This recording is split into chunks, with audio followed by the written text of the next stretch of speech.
I like to start off with my own ideas, but if I like to bring something that people can actually relate to, like the people that's not in my generation, I would use something from their generation and actually try to make it modern. So, that's basically all I try to do.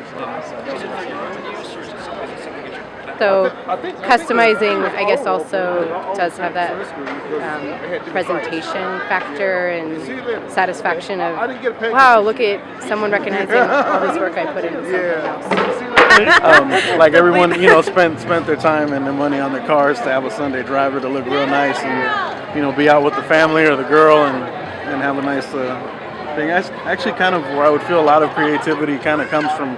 Like my end is in Oakland, and the things that inspire me to keep things kind of like maybe like a little bit behind like 80s, and then or dressing like maybe like old like rockabilly or the things the good things from the past that you bring them into play now, and you're kind of customizing your look to look like you were from another time period, and people just trip off it like all the time, Plus, I came from a background. I went to Catholic school. Actually, we both went to Catholic school. Yeah. You gotta wear a uniform every day. That's a good school in Oakland. Yeah. In Alameda. I went to Catholic school in Oakland.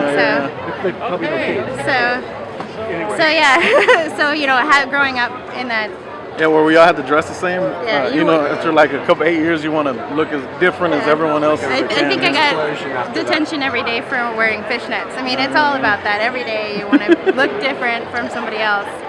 Yeah, well, I'm really into bikes, so all my bikes are some part of like something has changed in them. I actually have some kind of full custom bikes, but even ones that I buy that are sort of more stock, I always try to make it so it's it's a sort of an expression of me in some way. Even just like matching the bar tape or changing the colors of whatever, saddles, tires, that sort of stuff. Yeah. So where the ideas for that come from? It's like aesthetics, I like different styles of bikes through history that I like, and also just playing around, just making it fun and making it so it's not just like, it's something I use every day. So I look at it all the time. It's in my house. I like to, being a photographer and stuff. I like visually things that look nice. No, I don't think of the person I give it to. I build it the way I want it, and then when I've had my fun, then it moves on. I need another project. To design them, check how they look like, and because like there's just some toys are just crappy and like cheap, and flip stores are all beat up, and so. I mean, this is way better than where it used to be. I custom built my computer.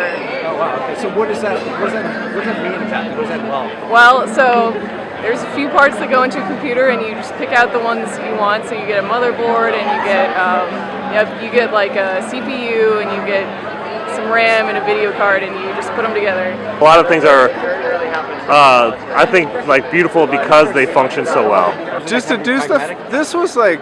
I don't know what it is. I think it's some weird compulsion. Like, I'm always trying to figure out how to do stuff just to work, to make it work for me, or I'm just constantly thinking about stuff like that. So.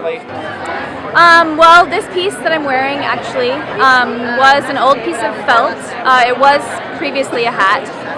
Totally different shape. I picked it up at a thrift store for, not very much money, and took it all apart.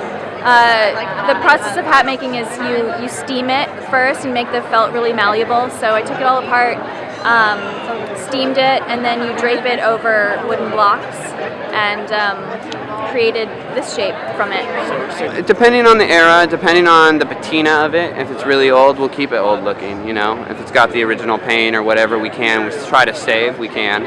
On the fancier lowriders and stuff, it's all about shine and making it really, really nice and top level. It just depends,